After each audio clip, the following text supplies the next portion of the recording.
কিভাবে স্কিনকে হেলদি রাখা যায়। আমরা সবাই চাই আমাদের স্কিনটা ন্যাচারালভাবে একটু হেলদি থাক, যে কোনো স্কিন প্রবলেম ফ্রি থাক। সো আপনি যদি চান আপনার স্কিনটা সারা জীবন একদমই হেলদি থাক, তাহলে আপনাকে অবশ্যই একটা বেসিক স্কিন কেয়ার মেনটেন করতেই হবে। বেসিক স্কিন কেয়ার বলতে কি বোঝায়, একটা আপনার স্কিন টাইপ অনুযায়ী একটা ফেস ওয়াশ, একটা ময়শ্চারাইজার এবং একটা সানস্ক্রিন। ফেস ওয়াশ যেটা আপনার স্কিনকে প্রপারলি ক্লিন করতে হেল্প করবে, যেটা আপনার স্কিন টাইপ অনুযায়ী বেছে নিলে সব থেকে বেটার।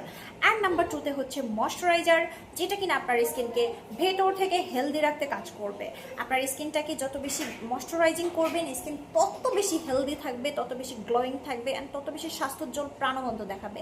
অ্যান্ড নাম্বার 3তে হচ্ছে sunscreen. Sunscreen is very very very need for our skin, because আমরা যদি সানস্ক্রিন অ্যাপ্লাই না করি তাহলে আমাদের প্রি ম্যাচিওর এজিং সাইন দেখা দেবে, মানে বয়সের আগে বয়সের ছাপ পড়ে যাবে, ত্বকে মেস্তা পড়বে এবং আপনার ত্বকে লাল বাদামি তিল হওয়ারও কারণ হচ্ছে সান ড্যামেজ। টাইপ অনুযায়ী যে কোনো একটা সিরাম অ্যাপ্লাই করতে পারেন বা সিরাম ইউজ করতে পারেন, যেটা আপনাকে আরেকটু বেশি বেনিফিটস দিবে, যাতে করে আপনার স্কিনটা আরও বেশি ভালো থাকে।